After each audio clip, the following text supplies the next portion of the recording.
Hey, everybody. We're going to get started in about 10 minutes, just so everybody can take their seats.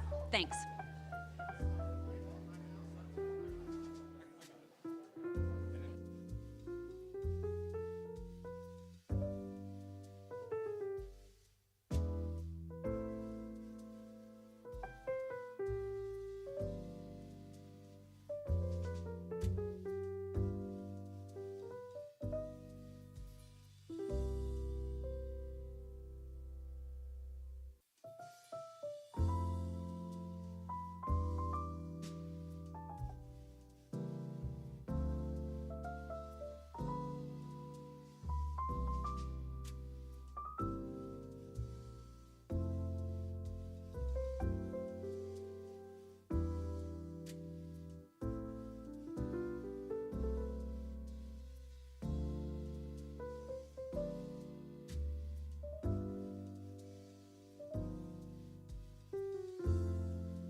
check, check, check, check, check, check, check.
If everybody could take a seat, we're going to get started.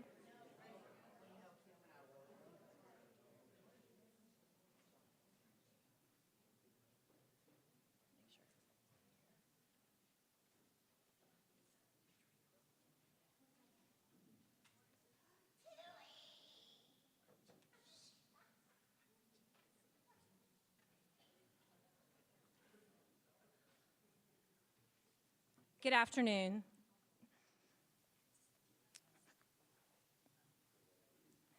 Thank you. Hi, Marcy. Thank you all for being here today to honor and celebrate the life of my father-in-law. Larry Stanley. Your presence is a testament to the impact he had on so many lives, and it brings comfort to our family to know that he was loved and cherished by so many. Today is not about mourning a loss, but about celebrating a life well lived, a life filled with love, laughter, and countless memories. As we gather here, let us share our stories, our laughter, and our tears. Let us remember the moments that made us smile, the lessons he imparted, and the love he gave so freely. Larry may no longer be with us in body, but his spirit lives on in each of us, in the stories we tell, the traditions we uphold, and the love we continue to share. Thank you again for being here to celebrate my father-in-law's life. Your presence is a gift, and we are grateful to have you with us today.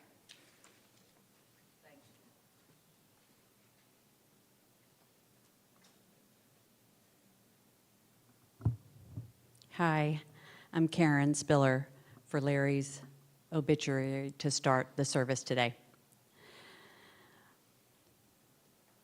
Born in 1939 in Wichita, Kansas, Larry was a man of quiet strength and dedication.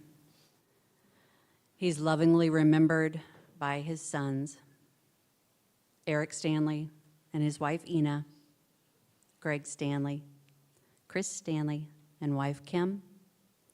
He was a proud grandfather to 6 grandchildren: Jared, Cassandra, Ryan, Chase, Hannah, and Jordan, each of whom brought him immense joy.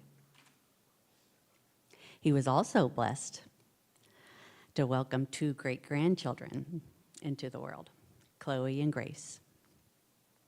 He's also survived by his brother-in-law, Steve Miller, and Chris, his wife, sister-in-law Marcy, and her husband Randy Brocky, and Mary Miller Goldston, along with numerous nieces and nephews. Though Larry's absence leaves a profound void, his legacy continues through those who survive him. Larry is preceded in death by his beloved wife, Sandra Stanley, his cherished son, Brad Stanley,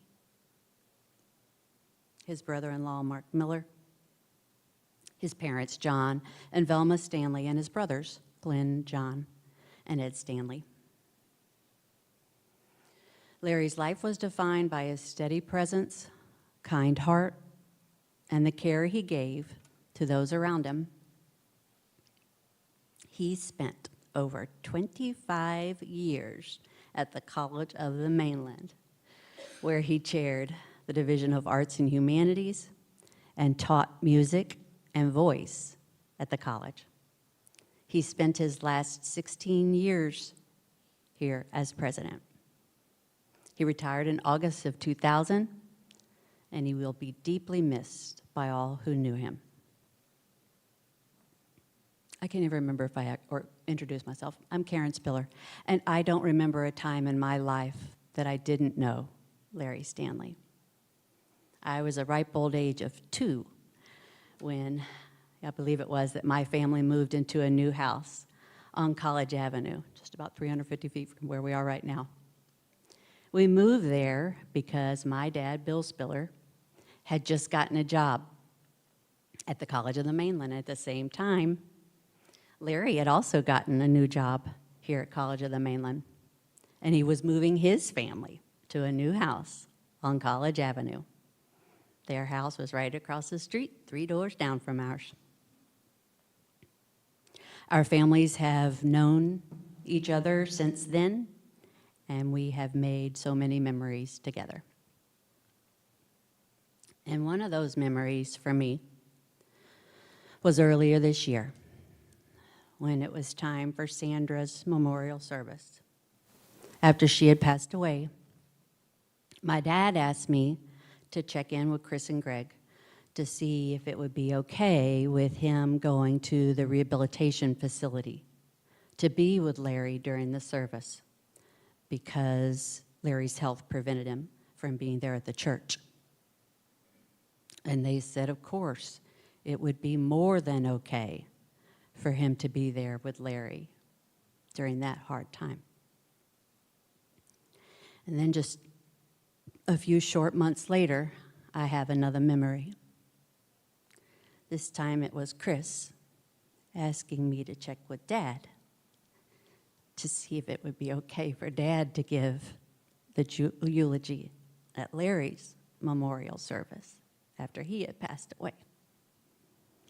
And Dad said, yes, of course, it would be more than okay for him to do that and have the honor of being here with all of you today during such a hard time. And so I want to introduce my dad, Bill Spiller, to give the eulogy at our service today. Against my advice, he is coming up here without his walker after his basketball injury a few weeks ago. But here he comes.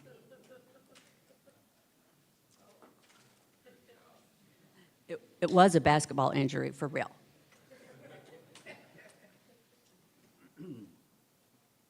I didn't want to use that because I don't want you to think I'm a doddering old man. But instead of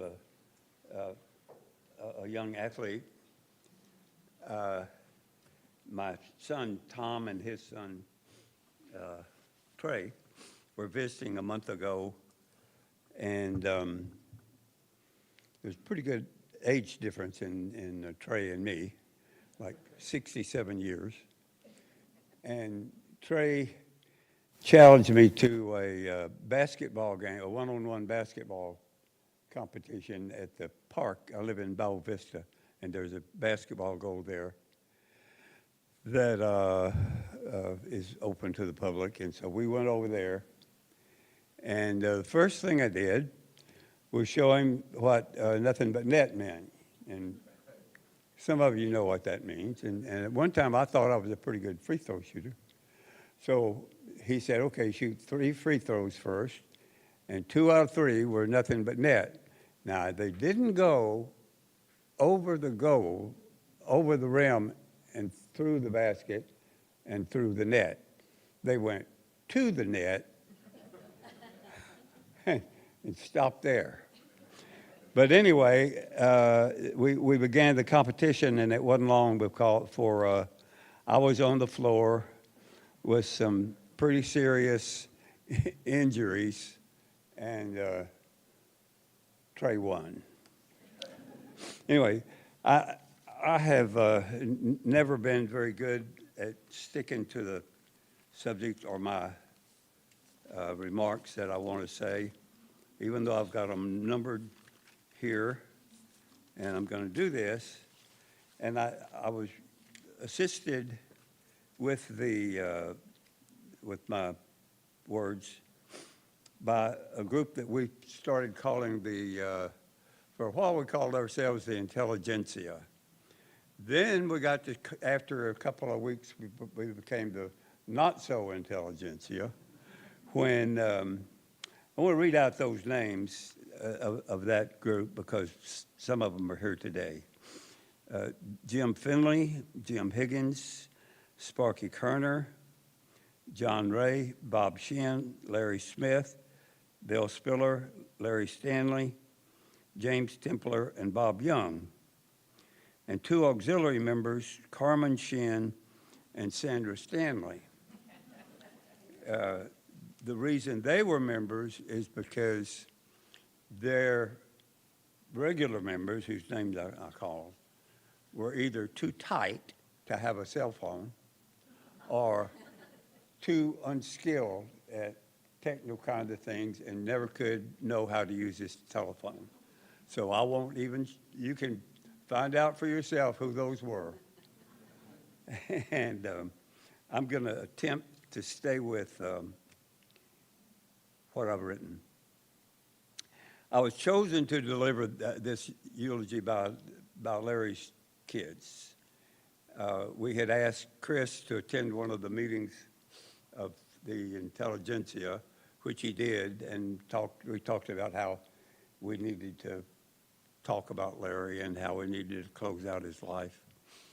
And Chris said, well, why don't we ask Karen or Kelly to do the obituary, and then you do the color.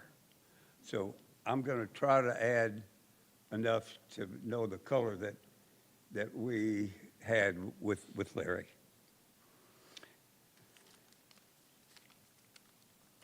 Larry and I became friends in the fall of 1970. Both of us recently hired at College of the Mainland. As colleagues, we got to know each other, but it was not until the next year when our families bought homes on College Avenue about 300 yards from where we sit here. The same builder built both homes. Larry's had 4 bedrooms because there were 6 in his family. Mine had 3 bedrooms. There were 5. By the way, those homes, Larry's was a high dollar home costing $25,500. Mine was only $24,500, which it wasn't easy to meet the payments even for that. Anyway, it was that geographic closeness that caused us to become close friends. Our children's closeness is the same.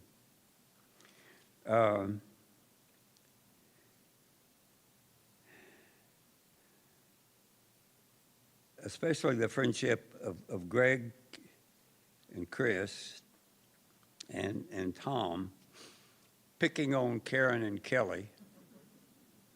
And they could probably tell you some stories and probably won't. But Larry told all of them lots of times, why don't y'all go play in the traffic?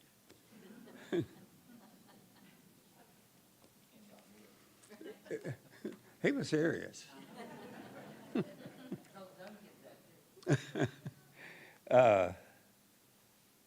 Returning to the fall of 1970, soon after Larry and I met, we discovered our similar religious backgrounds. Larry was a student minister of music, headed toward a career in the ministry as a evangelist, and they hit the road and did revivals. Even came to the First Baptist Church in Beaumont and conducted a revival. And I either didn't pay attention or wasn't there, but we talked about that a lot. Anyway, of course, Larry's growing family, his family had, 6 of them, and Larry had come to Texas after finishing his undergraduate work at Baylor University, where he studied religious music. And religious music doesn't pay much. So Larry started looking around for other things to do, and his brother John, also a community college musician and teacher, led him to apply for jobs at 2 West Texas colleges, and then finally he heard about College of the Mainland and came to the Texas Gulf Coast.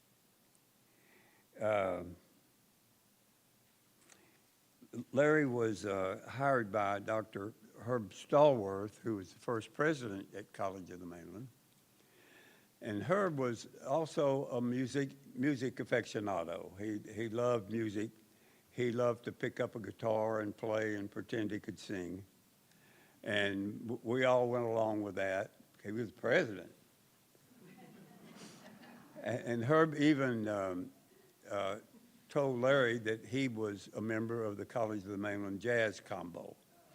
Well, that combo consisted, of course, him, Dr. Starr, and Larry became the drummer in that band, I guess you could call them. But they played at a few venues. One was on the Ship Channel in Houston. There's a Greek restaurant where Herb used to love to dance and drink, what was that Greek wine that was, but lots of that. Anyway, when Larry would go one more year forward from our beginning work here at College of the Mainland, Larry was appointed as chairperson of the steering committee for the periodical self-study. That would have been 1982, and which was the interim year because we'd only been in existence 5 years. And so Larry picked a steering committee to work with him, and I was on that committee. And if any of you have ever been through those self-studies and you remember that it was the accrediting agency, I mean, they would tell you all of the things that you either must do or the things that you should do. And so that couple of years was filled with musts and shoulds, and I learned then that Larry's leadership in with different people was outstanding, and he let everybody do what they wanted to do or could do, and he gave help when he would or when he could. And we passed the accreditation with flying colors. I believe to this day that that was one of the big reasons that Larry was later appointed to higher and higher positions. His first position as an instructor of music was upped very quickly to chairperson of the Division of Arts and Humanities, and which included all of the fine arts, the visual arts, as well as the performing arts and the musical arts. And College of the Mainland became very popular in community college theater and the jazz band, and made College of the Mainland proud. That move through the system put Larry into a position of a division chair that was a little convoluted and included other chair people. And Larry's contact with people, particularly Larry Smith, helped Larry to move into what, I don't remember the term we called it, but anyway, it was do what you want to do as long as it's what we're supposed to be doing. And see, I'm already on page 4 out of,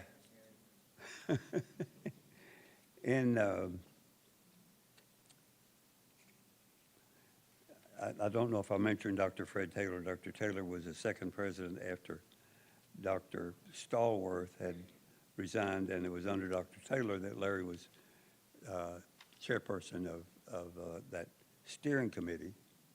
And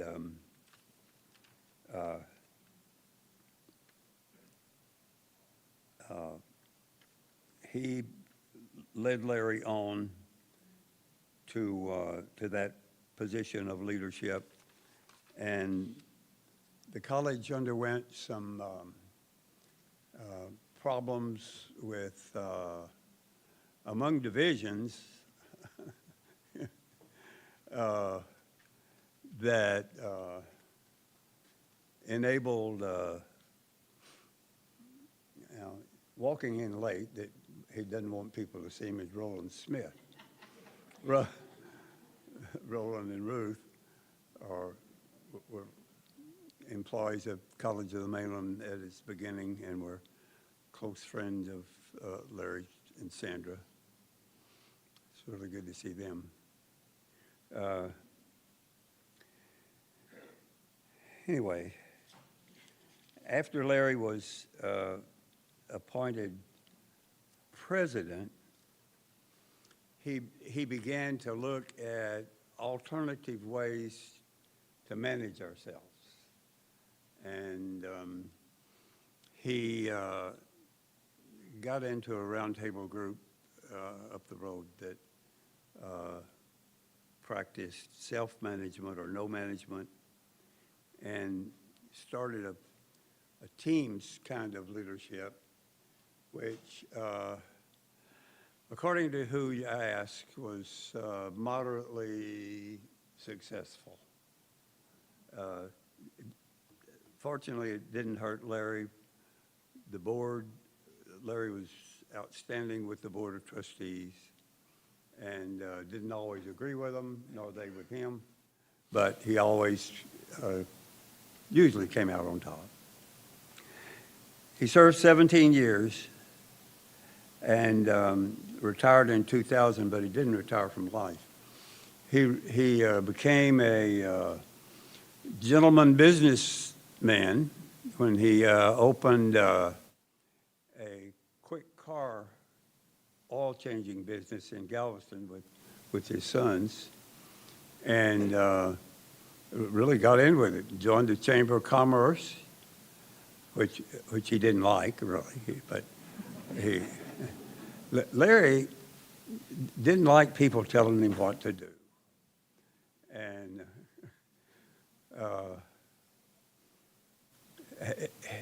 at best he was a skeptic, and but it was usually with some affection. Anyhow, after that business in Galveston in 2017, when the flood came and wiped out much of Quick Car. Ike, yeah, and Larry suffered some financial losses, which he was able to recoup to some great extent when he appealed to one of the adjusters that he had lost a great amount of business due to people not coming to the island to vacation. And so his losses at Quick Car didn't affect him a lot. And I guess it was about that time that the urge to become, I noticed there were lots of pictures of Larry as looked like a cowboy. And sure enough, they moved to Central Texas, and Sandra acquired a beautiful mare that I still wonder whatever happened to that horse. And she died. They do that. Anyhow, the gleam kind of wore off of the ranch work, and Sandra had become very fond of her life in Galveston, her neighbors, her home. They had a beautiful home in the historic district in Galveston. And Larry had kept up with his colleagues of the community college leadership, the presidents, and so he had lots of interchange with them over the years. And Larry did lots of things and did lots of things well. They finally, though, I never really knew, nor was it any of my business why they decided not to be ranchers anymore, but they came back to the area and eventually moved into a home on Lake Madeline in Galveston. And it was there that Sandra, by the way, was as good a friend of mine as was Larry. Larry wouldn't go to movies. He'd go to sleep when he went to a movie. So Sandra and I had lots of movie dates, and Larry never went to a movie with us, never. And but anyway, it was good to have two friends like that.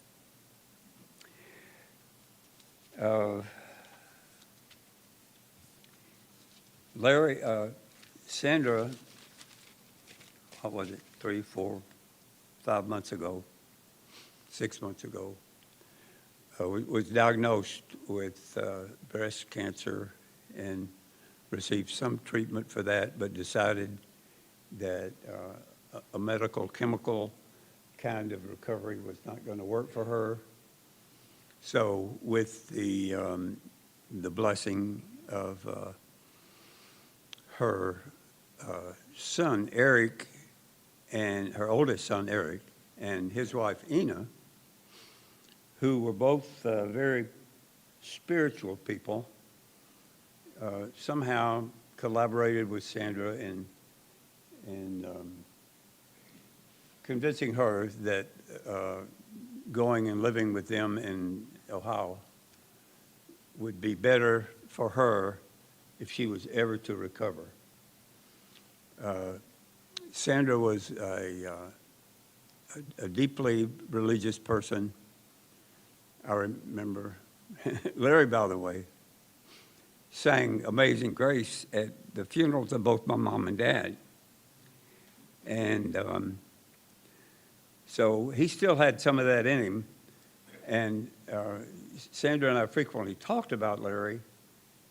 And I mentioned to Sandra one day about Larry's, if not divorce, separation from the church. Larry no longer was attending church. And Sandra said, well, I promise you one thing, Larry is not an atheist. So she would not let his group of friends lead him into thinking that he was an atheist. Sandra even, I remember going to Sandra's dad's, Mr. Miller's funeral, and one of my skeptical feelings about religion was enhanced when I heard the minister say, you probably don't know that Bill Miller was a deeply religious man. Well, Bill Miller was was Sandra's dad, and had passed away. And the minister told the story. He said, many of you don't know Bill Miller was a deeply religious man, and although he didn't attend my church, he said he frequently got up early in the mornings and would take long walks to my house, and we would sit on the front porch and drink coffee and talk about the Lord. Well, I thought that was pretty warm, and 2 weeks later, my Uncle Bliss died, and in Austin, and at his funeral, damn if the preacher didn't get up and say, now, I know you don't think Bliss Spiller was a religious man, but he used to get up early in the mornings and take long walks, and we'd end up on the front porch talking about the Lord. Heard that story 2 times within 3 weeks. Well, after Larry, I told Larry about that. Larry revived his skepticism about that kind of thing. But Sandra believed until the day that she passed that she would be coming home and she'd be cured. And the reason she would be cured was not because of instilling chemicals and electronics into her body, that she would do it with the help of the Lord and of her older son, Eric, and his wife, Ina, who she believed lived a healthier lifestyle than we on the Gulf Coast did. Anyhow, I always get away, and I don't know what else I was going to say, except that when Sandra told us about her illness, it was a sad day, but we were all really relieved when Sandra told us she was going to be okay. And I guess she is.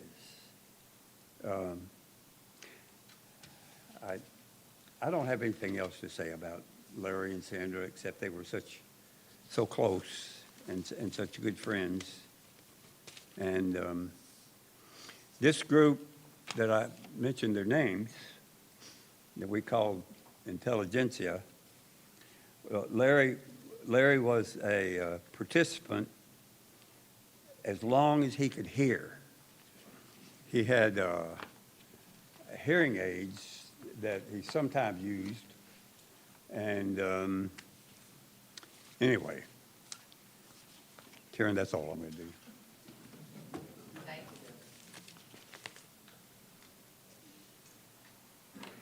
Hey, you. We'll get that back to him another time. So Dad mentioned Larry's love of music, both in study and throughout his life and his career and personally. We have several music tributes here for the afternoon. The first is Sparky Kerner, a longtime friend and colleague of Larry's, with a beautiful tribute of Amazing Grace.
One of the very special things about today is seeing so many people gathered here who each knew Larry in their very own way.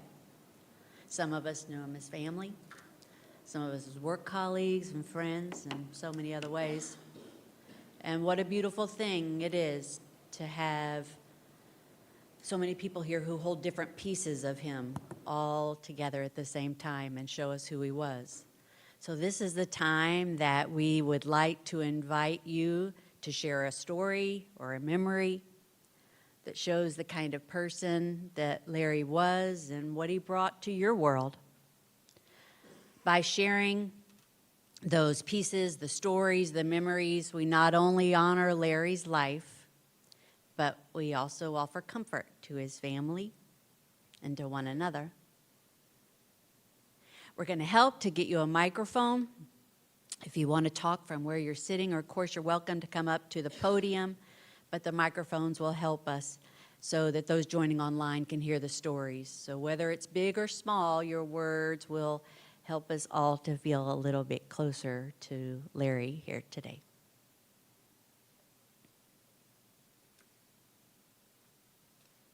James Templer. I'm not going to know everybody's name, but I sure know James.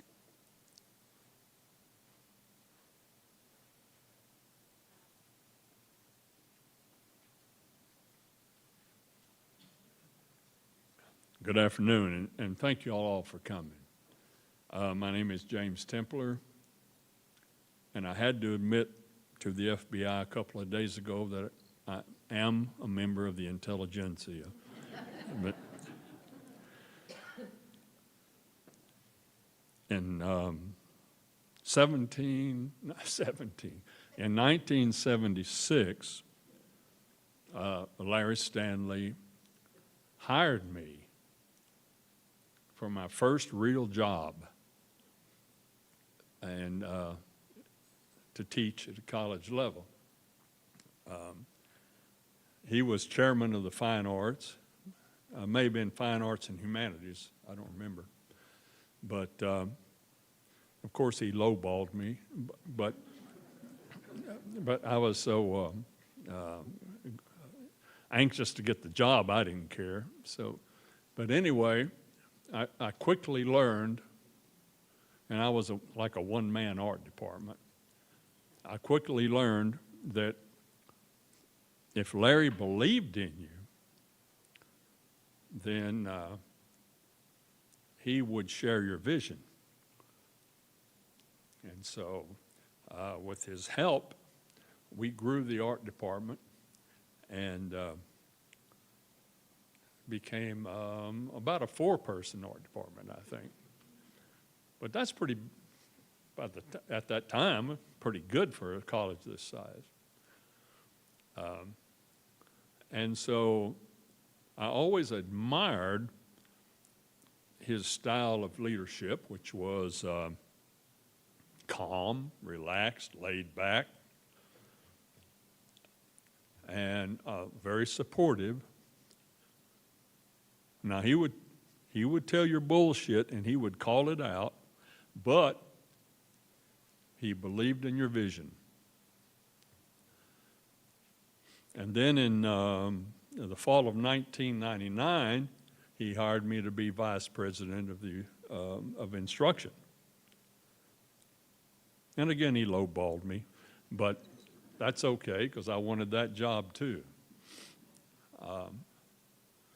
But what I did in that leadership position was to follow Larry's leadership style, again, of being relaxed, laid back, supportive, helping people become what they can become, supporting their vision, and helping them become better leaders. So Larry was not only a good mentor, great mentor, but a great friend. And I miss him.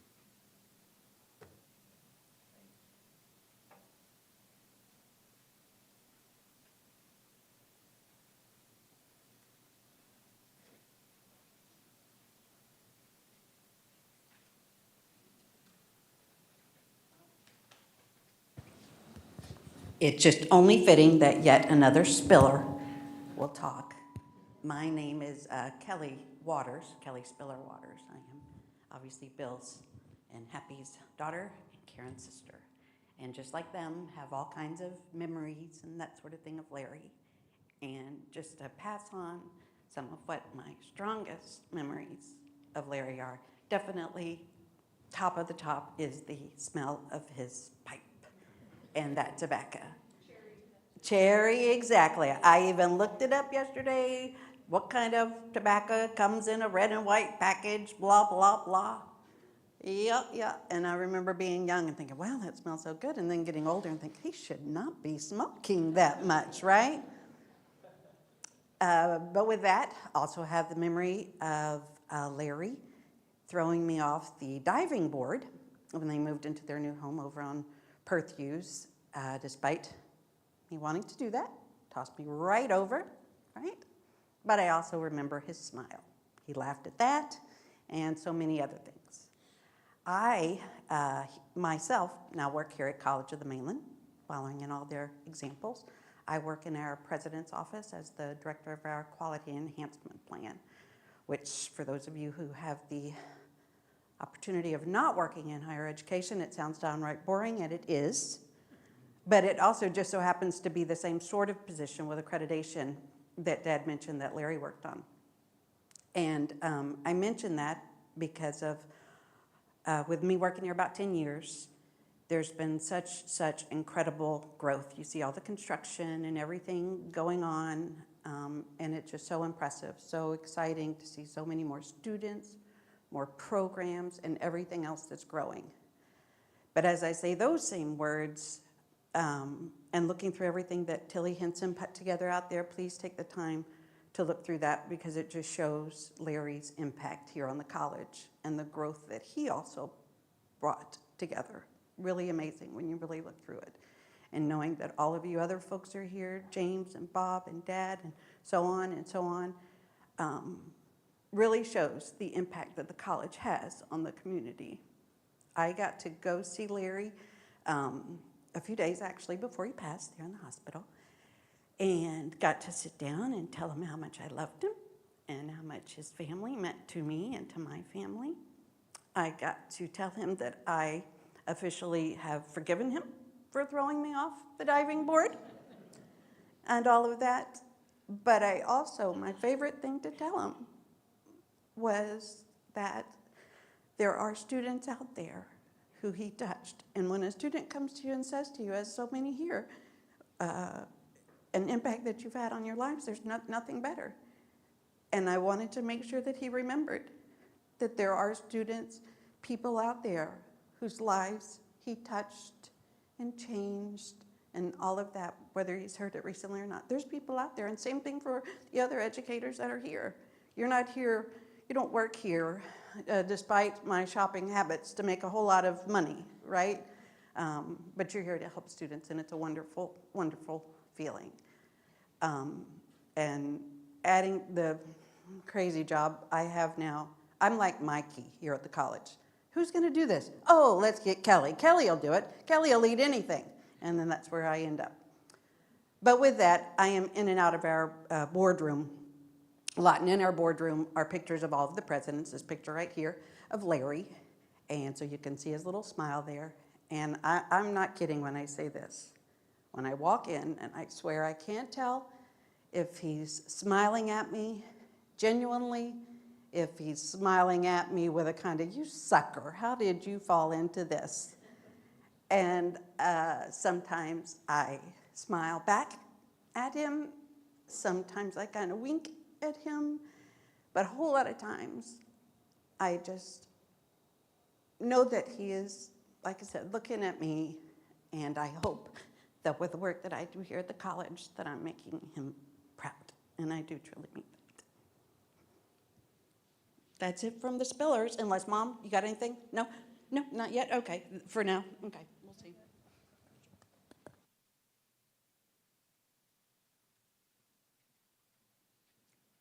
Good afternoon, folks. I'm James Heffel. I was supposed to be here at College of the Mainland for 1 year. We had a hiring committee. I didn't know these gentlemen at the time, but it was Dr. Spiller, Dr. Templer, President. I always called him President Stanley. Even to the last time that I spoke with him, I could not call him anything else. And of course, my colleague for a long time, Sparky Kerner. So, but I was here, I guess I kind of retired somewhat after 33 years of service. And a lot of the reason that I stayed here was because of the environment, the familial environment that these guys showed to me, and it was like family here at the college. And I don't think I would have been here that long if it were not for that close-knit relationship between the administration and also the very close-knit team in the fine arts. So, and I've grown to love these people so very much over the years. So I think I was the third choral director President Stanley was the first, and then there was another person, and then me. So it's been a lot of fun to stick around all of those years. So, and one thing, Presidents, very early on in my time, there was a gathering, and President Stanley pulled me aside and he said, "I'm going to give you a little piece of advice."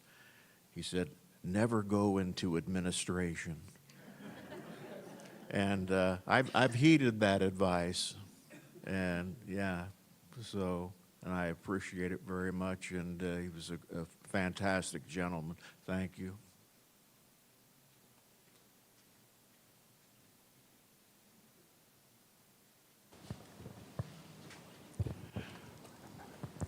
I'm Bob. Whoa. I'm Bob Shin. This has nothing to do with the president, Stanley. This is kind of another side note about him. A group of us retirees were eating in a Mexican restaurant in Dickinson about 10 years ago.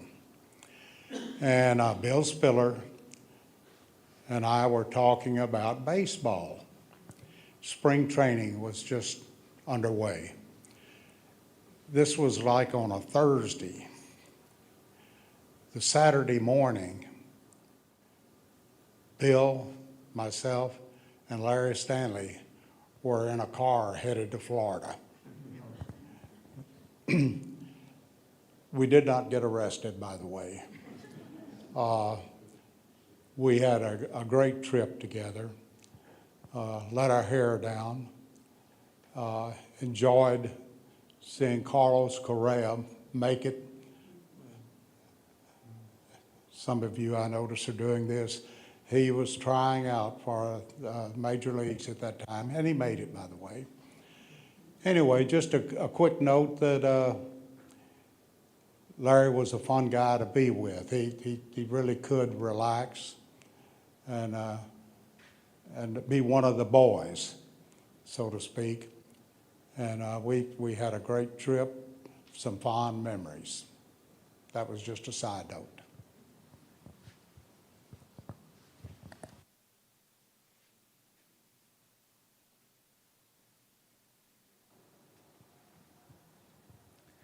Hi, my name is Ray Hawkins.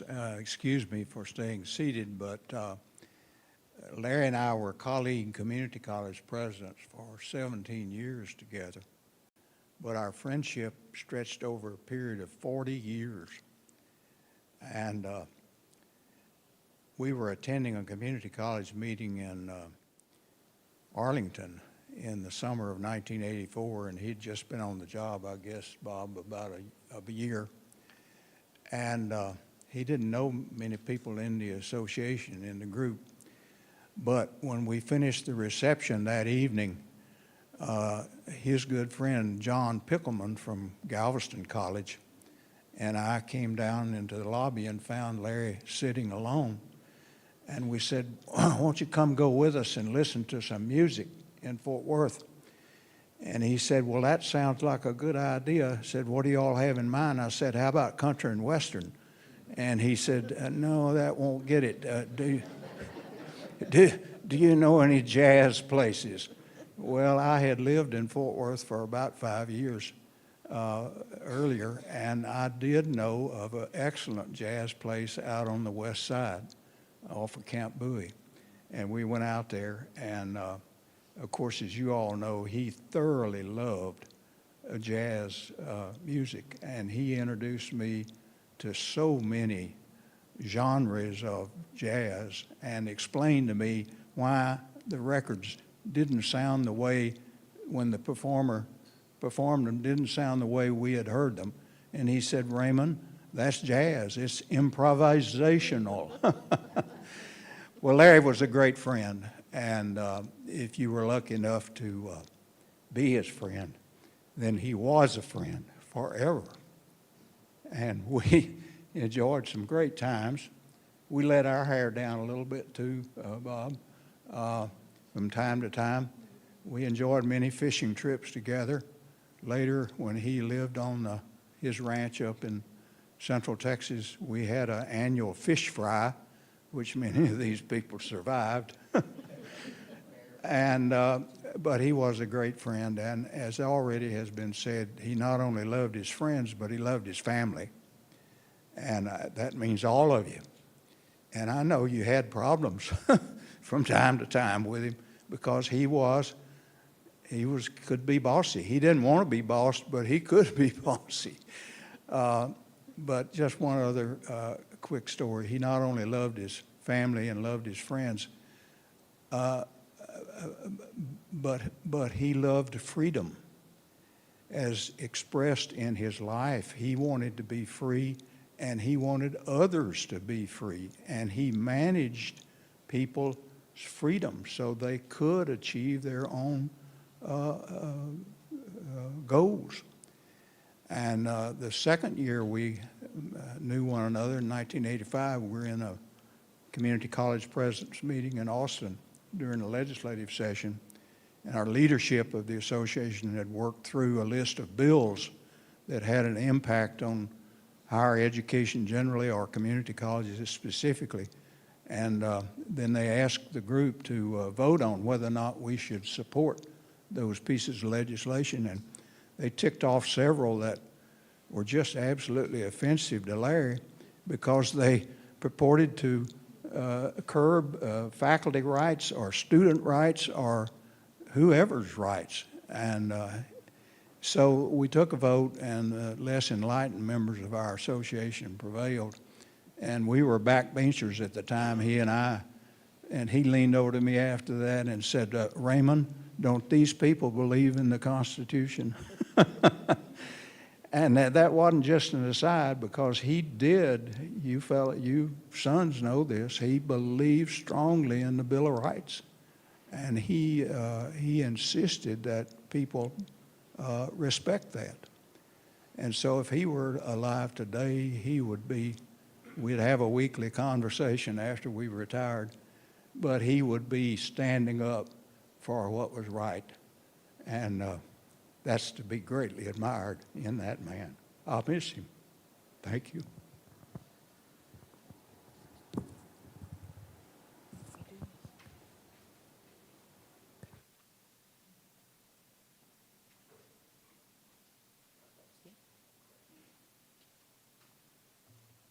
How's it going, y'all? Can y'all hear me good? My name is Ryan. I'm one of Larry's grandsons. We call him Papa. And this is kind of a funny one.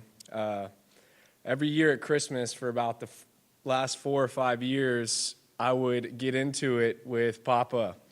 There is no, it was not up for discussion that Larry was the one who was not technologically inclined in the intelligentsia. That's what y'all call it. And Chris would tell me every Christmas, he would say, don't do it. Don't get into it. Don't get them riled up. And I was just too naive. I would get up and I'd say, Papa, you got to start using that phone more. I call you, you're texting me, you're calling me, you don't even know who you're calling. And he was a self-proclaimed Luddite, L-U-D-I-T-E, Luddite. I had never heard that term before, and until I started talking to him. And I'd say, I'd send you a text or whatever, and he would insist that he preferred a written letter, and that was his preferred method of communication, was a written letter. And that just goes to show how good of a person he was. He was really liked to be personal with people, and he loved everybody a lot, and he was a good guy. So that's I just wanted to share that with you guys. It's kind of funny. But yeah, we love him.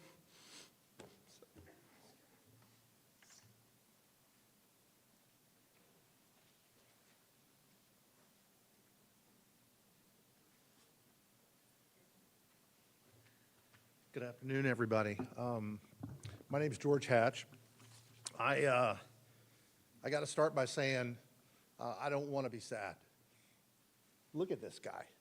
He is one cool dude. That's how I think of Larry Stanley. 1976, 49 years ago, I was about to start my senior year in high school at Galveston Ball High School. And my choir director, I had gotten involved in musical theater, a lot of choir since I was probably in 3rd grade. And I got introduced to Larry Stanley across the street. And I was in a production called Godspell here at College of the Mainland. And there was some great, great community theater that went on at College of the Mainland. Not sure you guys all know that, but it was a pretty amazing experience.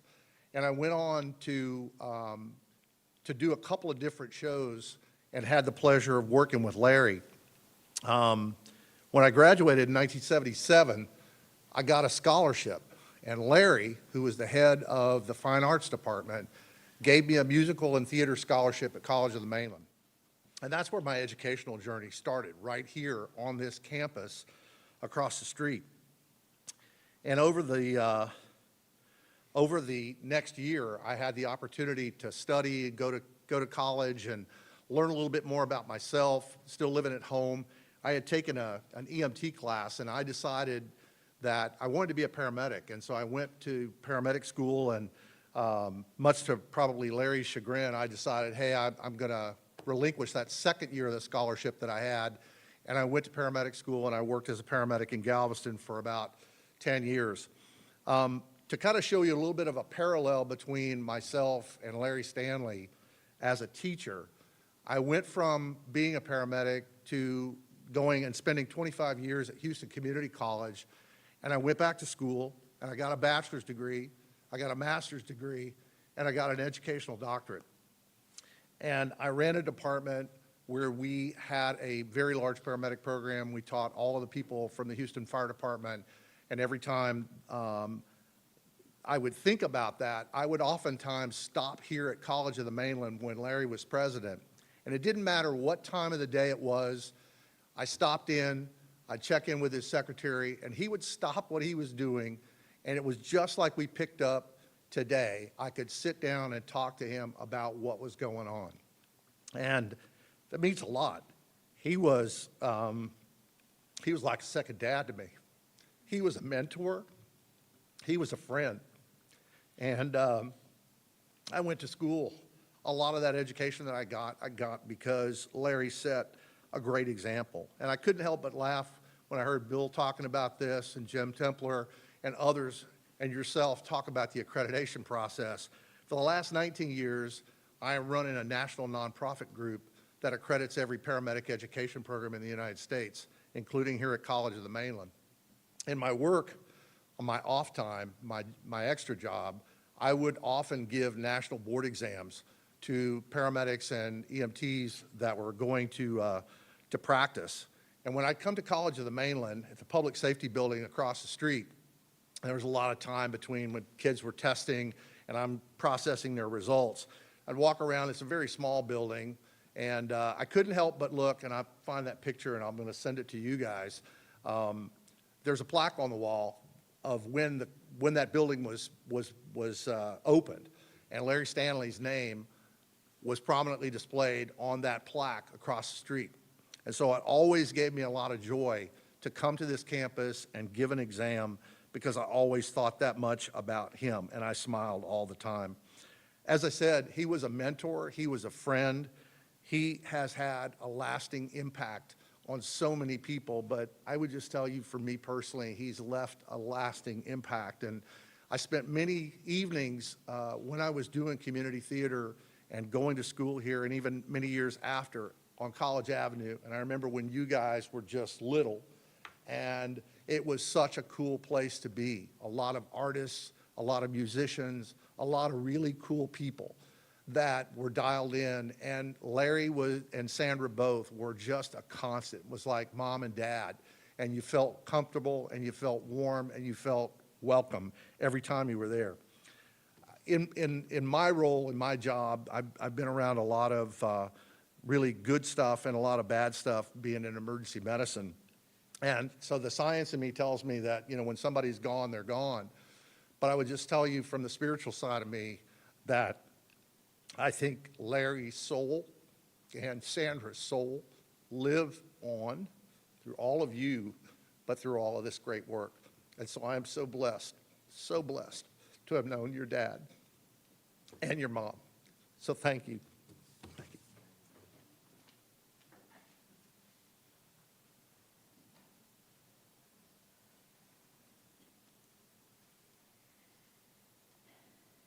Anyone else?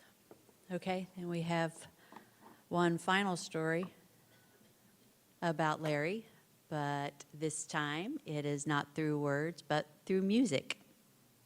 We have Emily Amy, who knew him as Uncle Larry, and she'll share her memory of him through music, playing a flute piece that she selected to honor his memory and their special shared love of music. Come on up, Emily.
Wow.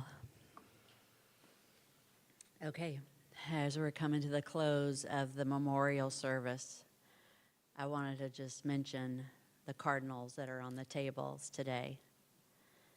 When my sister Kelly and I were thinking of how to bring a personal touch to a space this large for such a special service, we had the idea of the cardinals.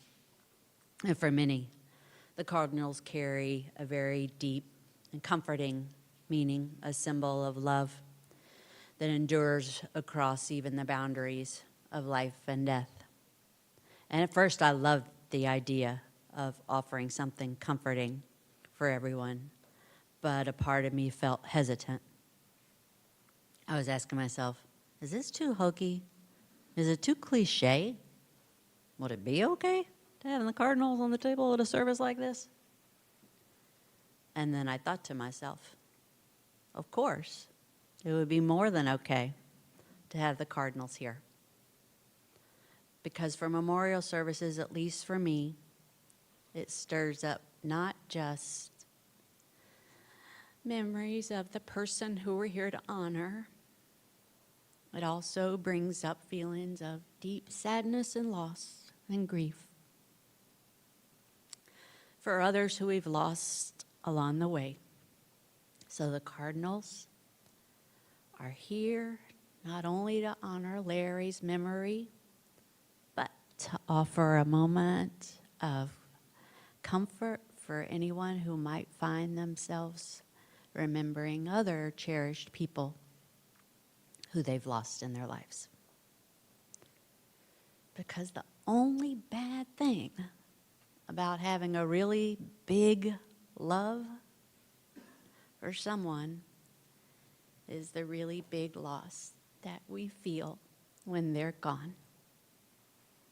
So, if having these cardinals here can bring even the smallest amount of comfort and peace to help with this big loss that we have with Larry gone, then it's more than okay for us to have him here.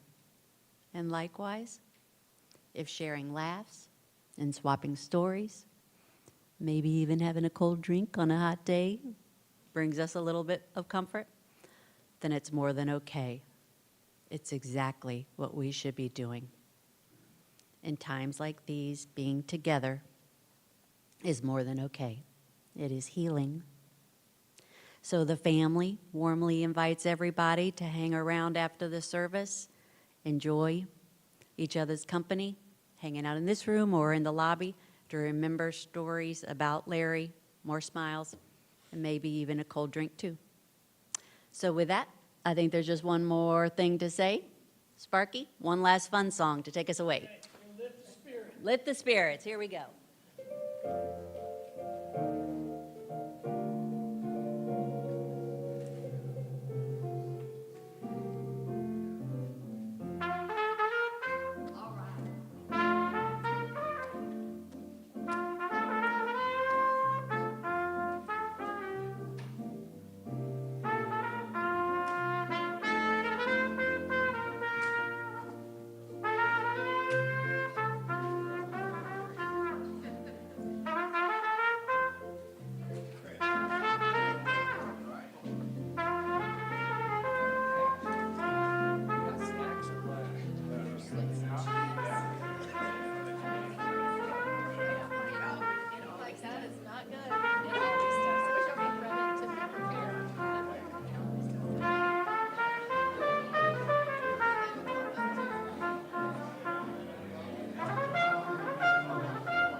Yeah, I prefer that than the camp.